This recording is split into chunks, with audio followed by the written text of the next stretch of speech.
Hey guys, what is up? It's Dusty here, and welcome back to another crypto video. Today, we have a ton of news to share, so stick around and make sure you press that like button if you are enjoying these episodes. Alright, straight to the bat here, there was a new interview between Charles Gasparino over on Fox with John Deaton, where they basically talked about why he joined the army, the XP army basically, and why he started a quote-unquote class action lawsuit against the SEC. He quickly addressed it's actually not a class action against the SEC for the matter that it is basically a motion to intervene in the Ripple v. SEC lawsuit, and then explaining how he was outraged by the fact that, again, in the end of things, it's just not really logical what the SEC's been doing, been overreaching and whatnot. Just a small little update, very nice interview, but mostly important for the non-crypto people, for the non-XRP people. A Fox interview like this is almost never going to teach you something if you're already involved in it. But it does teach you a lot of stuff if you're just watching and just interested in general matters, for example. Because I really firmly believe that if I showed this small little clip to some of my Bitcoin-only friends, they'd be like, huh. Yeah, that sounds rather important. Or, I didn't know. Even though some of those guys don't like Ripple, the fact that the SEC is giving this preferential treatment to Ethereum, everybody will look up against and say, that's peculiar. If you don't know what I'm talking about, guys, make sure you subscribe to the channel, because then you're missing out on a freaking ton of stuff. All right. I don't want to waste too much of you guys' time. If you want to do the timestamps, guys, you can put them in the comments section, and I'll put them all into the description potentially. But as I said before, I'm getting back to the normal schedule hopefully tomorrow and the normal way of doing things. There's been 1 billion XRP which got released today. It's left a lot of people confused, and normally I'm already announcing one day up front that it's about to happen because, as I've said before, guys, this happens every single month. And a couple of people over on Twitter were also stating, if you still don't know how this works or that this happens, get out of here. I'm not going to say that, all right? I'm not going to say it. Why? Because I know some people just don't get how these transfers work. They might understand some parts of it, or they just might be new. Whatever. It can all be. I don't judge.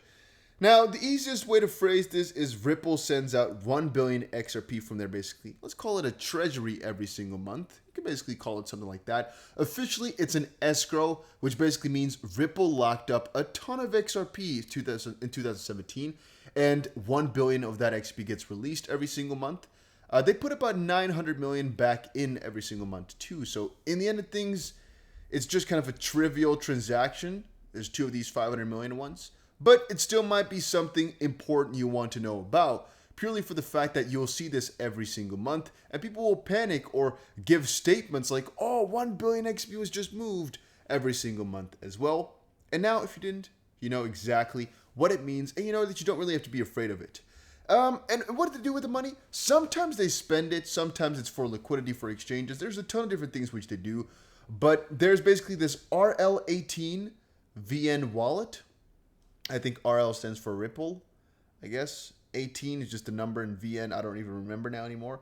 I think the RL18 VN wallet is usually what they use to send money around for that type of stuff. And that's also usually where the money ends up. And you can track that if you really want to. You can sometimes see it goes to, for example, Huobi, which could be because of liquidity, could be because of selling. We don't really know. But generally speaking, if it's a smaller partner or anything like that, we can't track because you don't know what the address is from. But you can, of course, track where the money is going if you really want to. It's pretty easy to do that. You just go to whatever transaction we are talking about right now. Let's quickly check it. So we can see the address that it came to or it's going towards. That's basically the same thing very often with these escrows. You can see here there's basically 500 million being sent into this wallet right now. And once something gets sent out, which happens very often, right? We can see exactly as well what they're basically spending it on, right? But I think they're creating a new escrow with this one, but you guys get the idea. All right, then there's a couple of pieces of news that I didn't share before that I have had open for a little while, but again, I missed out on some content. I'm not saying this is Charles Gasparino. that I support the SEC case against Ripple. Far from it. People just have to be careful throwing around the corruption label. There's a lot of reasons why bad things happen outside the sphere of corruption and payoffs, etc. And that is a reply to a little bit of an interesting discussion. Charles said on Twitter, I know the XP community is frustrated, but we all need a time out. Just because the SEC charged Ripple doesn't mean there is corruption at the agency. The SEC is a bureaucracy, and bureaucracies do stuff that could be unfair without payoffs, etc. It's the nature of the beast. Now, an XP Max said, I understand what you're saying, Charles, but in this case, it's definitely the C word. And we don't take the word lightly. And we are not saying it's the C word just because the SEC charged Ripple. We are saying it's the C word after the overwhelming evidence that people have found of the Ethereum strangeness, preferential treatment, conflict of interest, whatever you want to call it. And I'm not sure if conflict of interest and the C word are the same thing. I would kind of guess so, but I'm not sure about the official definition of it both.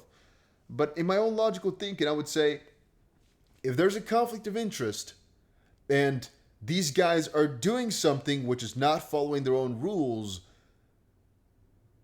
because they have some sort of preferential personal, outlook for it, that constitutes as some corruption, I would personally say. Why am I saying that word so mumbly? I don't think YouTube likes it too much when you throw that word around, so I'm trying to be a little bit careful. You guys know my channel has got a lot of troubles on its hands, so I'm trying to be as careful and as kid-friendly as I humanly can without throwing any strange words around like that. Even though it's kind of a normal word, I guess. Just depends on perception. You guys, I'm trying to be safe, right? Yeah, so that's a difficult one. I would say that I'm not going to give my judgment. I'll leave it open to you, but think about that. If you think it's a conflict of interest, very high chance that it's also a corruption type of thing. Just following logic. All right, Stuart Alderity shared this over on Twitter. Senator Toomey asked for feedback on crypto and blockchain laws. Here's Ripple's response, and then Ripple's tagged with an article. Encourage innovation sandboxes for crypto. Increased public-private collaboration. Engagement and consideration by the Senate of existing legislative efforts. It all comes back to clear regulatory frameworks that allow innovation to flourish.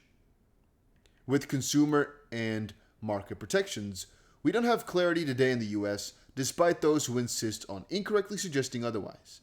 Thank you, Senator Toomey, for engaging with the industry. So he's given a little jab to Gary Gensler, who keeps on saying that the crypto market is just freaking clear right now, which of course is one very, very big joke. And by the way, guys, if you are enjoying these daily crypto episodes, make sure you subscribe to the channel. Helps the channel out a ton, but also keeps you updated. And that's actually the most important thing for me, to be completely honest with you. But having that said, yeah, he's given a couple of jabs as Senator Toomey basically asked how they can help crypto, right? That's the long and short of it, how they can help it all. And obviously, Ripple came back to say, well, here's a couple of different ways to act or to help. But it just comes back to making things clear and making sure you don't disrupt the innovation that people are trying to build. And here's the actually a little part of it, I guess. So James shared Ripple letter to Senator Toomey. Thank you for sharing it. And you can basically find that by pressing the link. But he is also, you can find it on Twitter in a picture form. This is from a little while ago, guys, but still, it's rather important, which is why I'm sharing it with you guys. Oh. So, yeah. Charles shared this over on his Twitter. I know the XPQ... Oh, we just shared that one already. And then we have Jeremy Hogan. He said, there was a legal analysis of XRP by the SEC in 2018, which analysis can be only one of three things. 1. XRP is not a security. Enough said. 2. XRP is maybe a security. That's fair notice is gold, or this is fair notice gold. And 3. XRP is a security. And if so, why try so hard to hide the analysis? Which is definitely peculiar. So this is actually a way more important point that people are thinking about, right? People are not thinking about it. And I guess that's also why people were sharing me here. Because It could be that the SEC thought XP is a security, right? But then why hide this analysis and why not make it public, public info basically at the time? Why wait 2 years? So then XP is maybe a security. Well, then if it's maybe, then Ripple couldn't have known, kind of, or at least not at the time. And if it's not a security, well, we all get it, right? And that's again what Leonidas just shared here. A legal analysis of XP is found a memorandum by the SEC's Division of Corporation Finance circulated amongst certain SEC individuals on June 13th, the day before the Hinman free speech, which is again in 2018, by the way. That's also the part which they mentioned right here. The SEC's June 13th XP memo, Appendix A, Entry 2. We can actually find this for ourselves if we want to, but I don't think it is that important. This is from one of the letters which I did address in the video, but we didn't go too far into it because the file just came out, and I think we even live streamed it, but I'm not too sure about that anymore. All right, guys. This is actually a fun part.